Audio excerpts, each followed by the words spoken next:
Hello and welcome to A Real Blogger vs. Alex Inc. I am your host, Pokematic. They got close with this one. Very, very close. The main plot of the episode was about Alex dealing with his family and his family being too much of a pushover and all that. So, yeah, general sitcom flow. I actually somewhat enjoyed this episode in terms of it just being mostly a normal sitcom. But then, well, how am I going to put this? Well, let me ask my focus group. Now, you see, with this podcast, I focus group tested it with about 100 people, and they told me that the best way to explain what has happened is that you don't focus group podcasts. Really? Come on. Who focus groups podcasts? Okay, so look, when you're doing this as like a full-time job, and when you've been doing it for a while, you always want to check on things. You check the views, you check the analytics, you check the watch time, you check the engagement. You just see how long people are engaging with the content. But you don't test it with a focus group market. What you do is you just upload it and you see what happens. That's what you do online with online content. You don't do the whole, oh, we're going to media focus test group this market. We're not going to call in a bunch of people, fly them in, bring them in, pay them money in order to do a focus group. We're going to see if, what do they think about this product that I'm going to upload online? I'm going to do a focus group pilot on this, and this is how I'm going to determine whether or not I'm going to go through with this. No, you just upload it online. Did I focus group any of the stuff that I did? No. I just make it and I do it. Some of the times it gets really high. Some of the times it doesn't. Did I focus group whether or not I should join Bitlanders? Well, maybe if I focus group tested that, they would have said, no, you shouldn't have joined Bitlanders because there's no audience on Bitlanders. The entire audience is on YouTube. Well, Bitlanders has the largest audience that I've ever had. Now, what about VidMe? People might have been saying, oh, you should re-upload all your videos to VidMe. Well, I just am going to keep uploading my current stuff to VidMe. And that's how I was able to gain my fans, gain the small little following that I had for the small amount of time. Maybe a focus group would have said, maybe you shouldn't make a video on Bucky Larson Born to be a Star. It's a video that, it's a movie that didn't really do that well. No one really remembers it. But, so maybe you should just focus on a different podcast.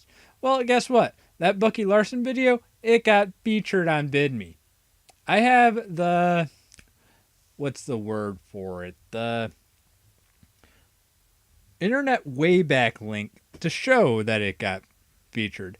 And it was, I think, maybe my 5th most successful video. I know the first most successful video was my Ghost in the Shell review. But here's the thing with it. You don't focus group. You don't say, I'm going to try this with a small market of potential viewers. No, you just upload it and you just post it. And what you got to do is you got to try to learn search engine optimization. You got to figure out what tags you got to put. You got to figure out what title you're going to call it. You got to figure out what your thumbnail is going to be. You got to figure out what the right length is. But you don't really focus group that. You kind of look and see, you do some research reconnaissance, see what people are doing and seeing what is successful. And you see if there is market space for that. You see if there is people that are interested in seeing that maybe it's an untapped market, or maybe it's just a market that does not exist, or it's a market that is so oversaturated. But you don't do a focus group test on it. And you especially don't spend $5,000 that you don't have on the data. Wow, that got really hot. Hopefully that's not too hard on you guys. But yeah, when they said that they spent $5,000 on this focus group market test data, it's like, what is wrong with you people? You don't know anything about uploading content and making internet content. You don't focus group things. And if you do focus group it, You especially don't pay for it. If you have the product, you just upload the product. It's that simple.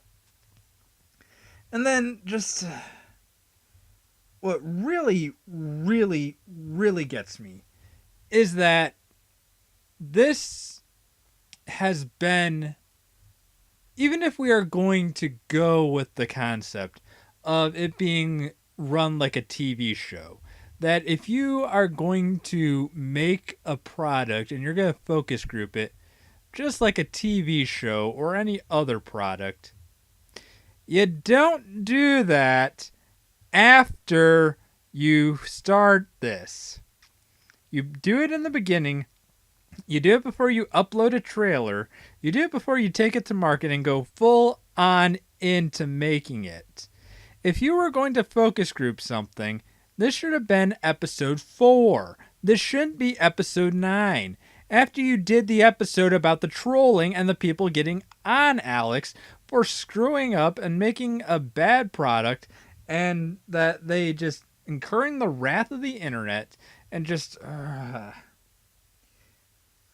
You don't focus group after you've already released the first episode. I'm pretty sure that they said that they already released the first episode, which if you've already released the first episode, your analytics tell you that.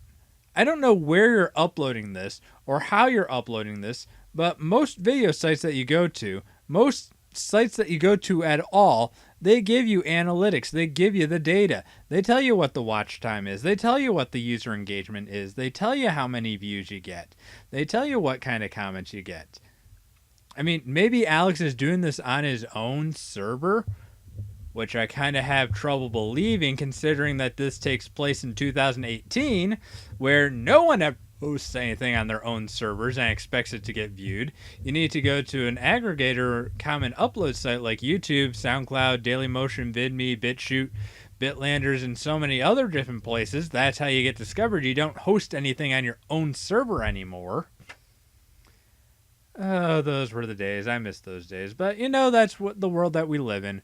So, either Alex is setting himself up to fail and uploading this exclusively on his own server, or he is completely ignoring all the analytic data that he's getting from from the website that he's uploading to, and that's just where the problem comes in. Because even if there's so many holes with this premise, and I get that the idea was to show that the assistant lady producer screwed up and she lost all the data and she did something wrong. Well, what you could have done instead is you could have deleted the podcast. You could have deleted the episode. You could have done that.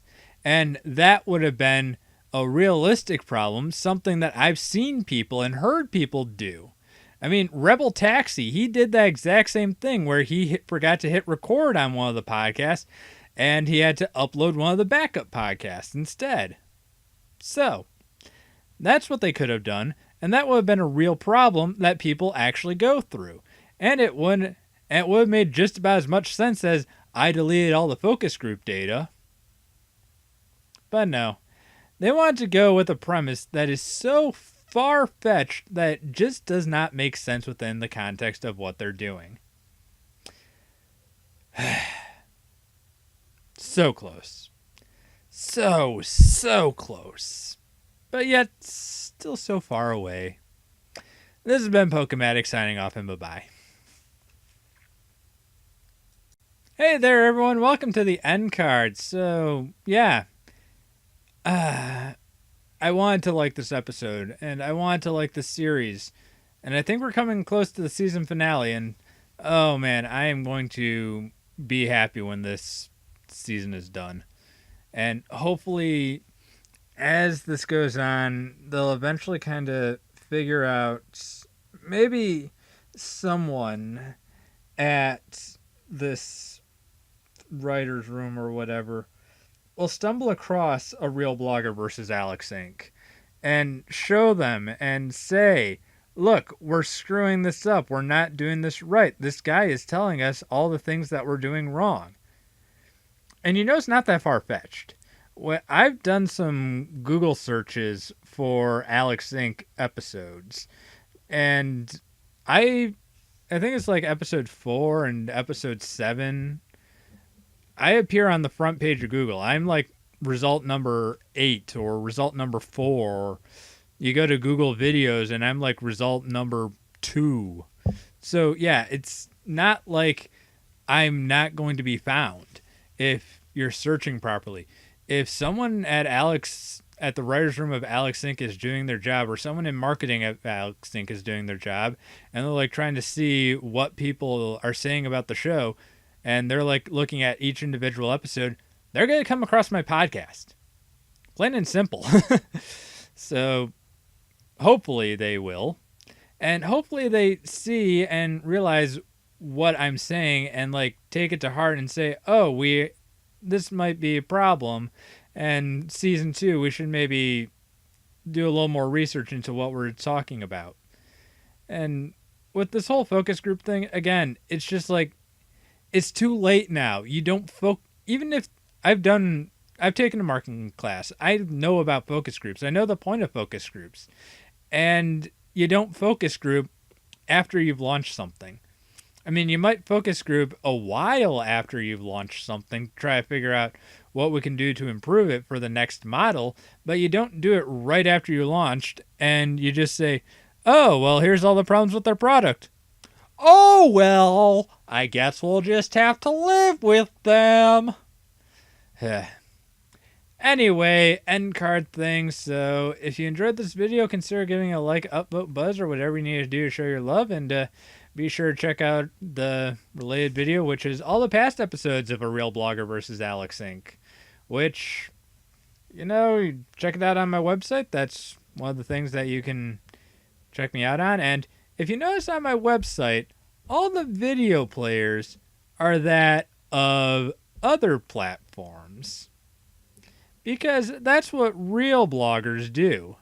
They don't necessarily host things on their own channels. They use other platforms to help get the exposure. The only person that I can think of that ever really was successful with hosting on another platform and relying on people going to his website is the Nostalgia Critic. But, whatever. And the only reason people discovered him is because they would find him on re-uploads to YouTube. That's how most people discovered the Nostalgia Critic, is through pirate bootleg copies. So, anyway, if you want to help support me, I've got a Patreon where for just $1 a month you can help get your name up there in that little Patreon cred section.